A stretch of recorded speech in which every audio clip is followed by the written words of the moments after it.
시청자 여러분 안녕하십니까? 헬로티비 뉴스입니다. 코로나19 하루 신규 확진자가 5천 명을 넘었고 위중증 환자도 감당하기 힘들 만큼 증가하고 있습니다. 네, 새로운 변이 바이러스까지 등장해 우리의 일상 회복을 가로막고 있는데요. 혼란과 걱정이 다시 우리의 일상을 뒤흔들고 있습니다.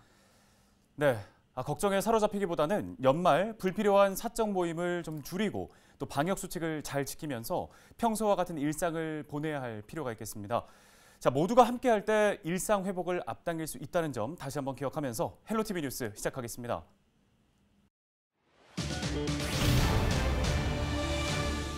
코로나19 하루 신규 확진자가 5천 명을 넘었고 위중증 환자도 700명을 넘었습니다. 지역에서는 3차 접종에 속도가 붙고 있습니다. 인천경찰청이 층간소음 흉기난동 현장에서 피해자를 방치하고 이탈했던 경찰관 2명을 해임했습니다. 송민원 인천경찰청장은 총괄 책임을 지고 사퇴했습니다. 사회복지공동모금회가 올해에도 사랑의 온도탑을 세우고 모금 활동을 시작했습니다. 코로나19 위기에도 지난해 역대 최대 모금액을 달성한 바 있는데요. 올해에도 도움의 손길을 기다리고 있습니다. 김포 솔터체육공원 안에 다목적 체육관이 문을 열었습니다. 내년 2월 구례동에도 다목적 체육관 한 곳이 더 들어섭니다.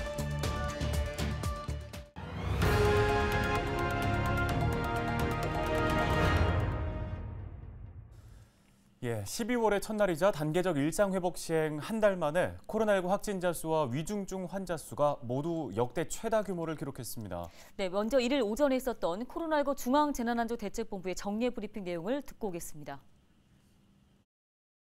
입국을 강화하면서 각종 검사들을 강화하고 있지만 국내 지역사 유입 가능성에 대해서는 현재 없다라고 단정하기는 좀 어려운 상황인지라 계속적으로 좀 주의를 요구하면서 입국 관리를 강화하고 특히 들어오는 외국에서 들어오는 사람들에 대한 진단 검사들을 계속 강화하면서 필요한 경우 변이 검사도 전체적으로 확대하는 방안들을 지금 같이 추진하고 있는 중입니다. 예, 기존의 델타 변이 바이러스보다 전파력이 높다고 알려진 오미크론 변이에 대한 국내 확산에 대해서도 걱정이 커지고 있습니다. 네, 취재 기자를 연결해 보겠습니다. 자, 이정화 기자. 자, 이 오미크론에 더해서 국내 코로나19 전반적인 상황도 좋지 않습니다. 먼저 이를 0시 기준으로 신규 확진자 수가 전국에 5천 명을 넘어선 상황인데요. 위중증 환자만 700명을 넘어섰고요. 자, 이게 단계적 일상회복 시행 한 달 만인데 현재 지역 감염 상황은 구체적으로 어떻습니까? 네, 코로나19 신규 확진자 인천 326명입니다. 특히 인천 부평구와 계양구에서는 요양원 또 종교시설을 중심으로 한 집단 감염의 추가 확진자가 계속해서 발생하고 있습니다. 또 중증 환자 전담 병상 79개 가운데 70개 병상을 사용하고 있고요. 준중 환자 병상은 23개 가운데 단 1개만 남은 상황으로 가동률 95.7%를 보이고 있습니다. 경기도는 1,582명이 양성 판정을 받았고 이 가운데 부천은 120명, 김포는 61명입니다. 경기도 중증 환자 병상은 290개 가운데 255개가 사용 중으로 가동률은 87.9%입니다. 네, 지금 이 오미크론 변이 외신 내용들을 좀 보면 기존의 백신을 무력화한다, 또 효과가 없다, 이런 전문가들 견해도 잇따라 나오고 있습니다. 우려가 그만큼 커지고 있는 상황인데요. 그런데 현재 시점에서는 방역 수칙을 개인이 잘 지키고 또 백신 접종을 하는 것만이 유일한 대책 아니겠습니까? 지자체마다 지금 2차 백신 접종률은 많이 높아져 있는 상태인 거잖아요. 네, 이미 3차 접종의 의무화가 발표된 가운데 지역별로 2차 접종까지 순조롭게 이어지고 있는 모습입니다. 현재까지 인천은 80%, 부천은 82%, 김포는 78%가 2차 접종을 완료한 것으로 집계됐습니다. 예, 지금 이야기한 것처럼 정부가 3차 접종 의무화를 발표한 상황에서 자, 지역의 추가 접종은 지금 어떻게 이루어지고 있습니까? 네, 정부에서 3차 접종, 이른바 부스터샷 의무화를 강조하면서 지자체도 추가 접종 속도를 높여나갈 전망입니다. 부천시 보건소는 요양병원 등 감염 취약시설의 입소 종사자에 대한 이 3차 접종을 지난달 30일까지 대부분 마쳤고요. 2일부터는 시민들을 대상으로 사전 예약을 받습니다. 대상은 18살부터 59살까지 시민과 또 군인, 경찰, 보육 등 우선 접종 직업군의 접종을 기존 권장 기간인 5개월에서 최대 한 달까지 앞당겨서 4개월 내에 진행하도록 할 방침입니다. 김포는 일부 시민들을 대상으로 한 사전 예약 이미 지난 29일부터 시작을 했고요. 2일부터는 좀 더 확대해서 잔여 백신도 예약이 가능하도록 할 예정입니다. 인천 역시 상황 비슷합니다. 면역 저하자와 요양병원 종사자, 고위험군 등의 추가 접종이 이어지고 있고 또 이달부터는 사회 필수 인력을 포함한 일반 시민에도 3차 접종을 시작할 예정입니다. 또 인천과 부천은 그동안 지자체별 센터를 중심으로 이루어졌던 접종을 이제 마무리하고 앞으로 3차 접종부터는 지정 위탁 의료기관에서 맞습니다. 다만 김포는 당초 지난달까지만 접종센터를 운영하려던 계획을 수정해서 오는 24일까지는 연장 운영할 예정입니다. 지금까지 보도국에서 전해드렸습니다. 네, 지금까지 보도국 이정아 기자 연결해서 경기와 인천 지역의 코로나19 상황 짚어봤습니다. 다음 소식 전해드립니다. 날씨가 많이 추워졌죠. 특히나 코로나19 장기화로 더 춥게 느껴지는 올 겨울인 것 같습니다. 인천 지역에서는 사랑의 온도탑 캠페인이 시작됐다고 하죠. 네, 추운 겨울 우리 이웃들을 위한 나눔 캠페인인데요. 자, 이번 캠페인의 슬로건은 나눔, 모두를 위한 사회 백신이라고 합니다. 우리 모두 나눔 백신에 동참해보는 건 어떨까 싶습니다. 받는 사람도 주는 사람도 따뜻할 것 같아요. 네, 관련 소식 이재필 기자가 전해드립니다. 인천 사랑의 온도탑이 모습을 드러냈습니다. 연말연시 우리 이웃들을 위한 희망 나눔 캠페인이 시작된 겁니다. 올해 목표 모금액은 77억 2천만 원. 7,720만 원이 모일 때마다 온도탑의 온도가 1도씩 올라갑니다. 올해 캠페인의 슬로건은 나눔, 모두를 위한 사회 백신. 개막식에 참석한 관계자들은 코로나19로 어려운 여건이지만 시민들의 참여가 이어지길 희망했습니다. 올해도 쉽지 않은 상황이지만 시민 여러분의 훈훈한 기부로 따뜻한 겨울이 될 것으로 저는 믿어 의심치 않습니다. 크리스마스의 기적을 기다리는 심정으로 저부터 목표 달성, 더 나아가 초과 달성을 위해 앞장서겠습니다. 개막식에 맞춰 기업과 시민들의 기부가 이어졌습니다. 특히 1억 원을 기부한 윤미소 씨는 아버지와 함께 고액 기부자 클럽인 아너 소사이어티의 이름을 올려 눈길을 끌었습니다. 아버지께서 늘 이런 부분의 중요성과 많이 세상이 어떻게 변해가는지를 스스로 경험하신 것들을 공유해 주셨었는데 앞으로도 같이 그런 일에 동참할 수 있게 돼서 영광입니다. 지난해에는 코로나19로 어려웠던 상황 속에서도 103억 4,600만 원이 모여 역대 최고 온도인 154도를 기록하기도 했습니다. 이번 나눔 캠페인은 2022년 1월 31일까지 62일간 진행됩니다. 헬로티비 뉴스 이재필입니다. 사회복지 공동모금회는 1년 전 코로나19 위기 때문에 모금 목표액을 예년보다 낮춰서 모금 활동을 시작한 바 있는데요. 정작 모금이 끝나고 나니까 역대 최대 모금액을 달성하는 경험을 한 바 있습니다. 네, 따뜻한 도움의 손길이 재난 위기 때 더 뜨거운 모습을 보였던 건데요. 올해도 다시 한번 최대 모금액을 기대해 보겠습니다.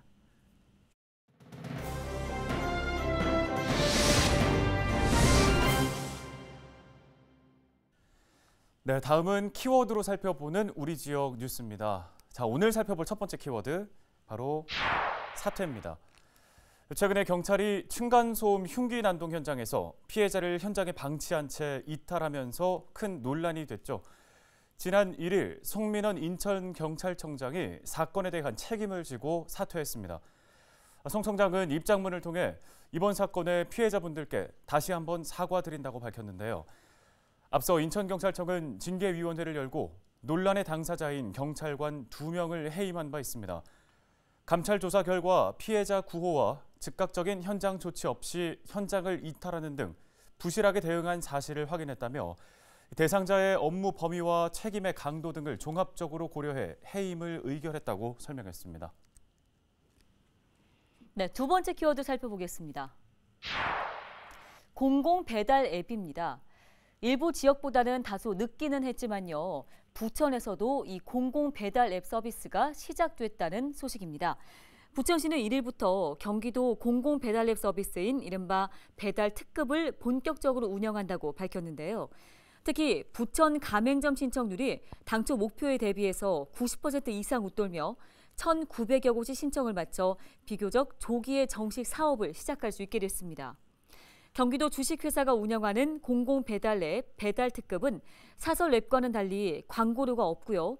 중개수수료가 1%대라는 장점으로 외식업계 소상공인들에게는 큰 호응을 얻고 있습니다. 네, 오늘 세 번째로 살펴볼 키워드는 체육관입니다. 김포 솔터 체육공원 안에 다목적 체육관이 문을 열었다는 소식인데요. 솔터 다목적 체육관은 지상 1층 규모 실내 체육관으로 탁구장으로 이용될 예정입니다. 자, 김포시는 정부의 공모 사업을 통해 예산을 지원받아 이번 다목적 체육관을 건립하게 됐는데요.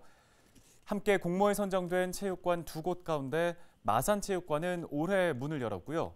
구례 다목적 체육관은 내년 2월쯤에 완공될 예정입니다. 네, 마지막 키워드입니다. 62일인데요. 자, 길지도 짧지도 않은 시간이죠. 누군가에게는 나눔을 실천할 수 있는 값진 시간이기도 한데요. 김포에서는 연말연시 이맘때가 되면 어려운 이웃들을 돕기 위해 62일 동안 나눔 릴레이가 펼쳐집니다. 사랑의 온도탑 온도계를 높이기 위해서 올해도 어김없이 이 나눔 릴레이가 시작됐는데요. 올해 목표 모금액은 8억여 원입니다. 김포는 지난해 사랑의 온도탑 온도가 115도에 달했던 곳이기도 한데요. 올해에도 이 온도탑이 펄펄 끓기를 기대해 보겠습니다.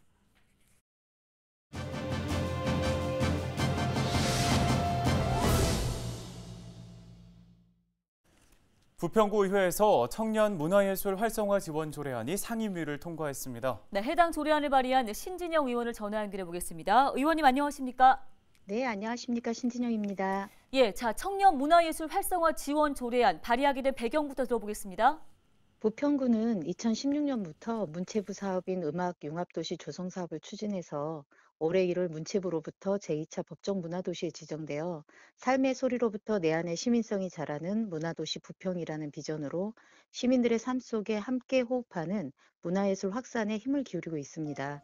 그런데 문화도시 한 축의 역할을 할 청년 문화인에 대한 지원이 없어 지역 청년의 새로운 문화 창출과 문화예술 진흥에 도움이 되길 바라는 마음으로 조례를 발의하게 되었습니다.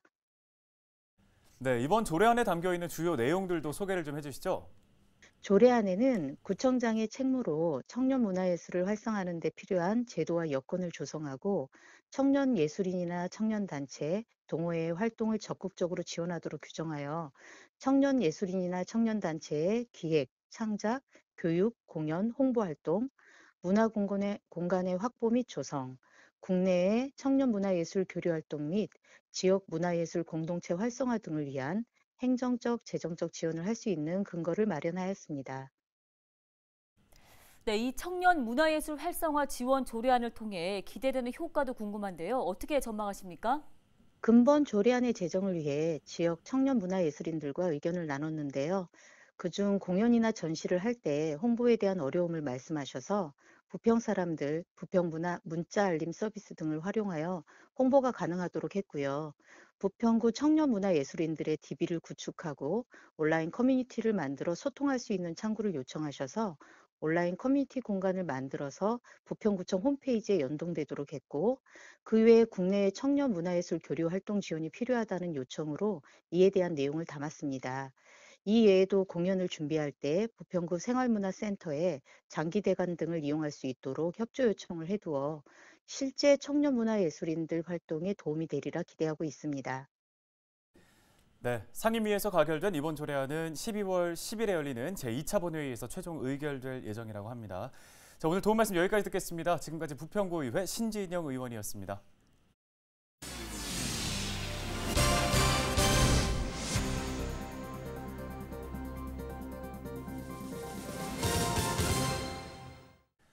오늘 저희 헬로티비 뉴스가 준비한 소식은 여기까지입니다. 시청해주신 여러분 고맙습니다.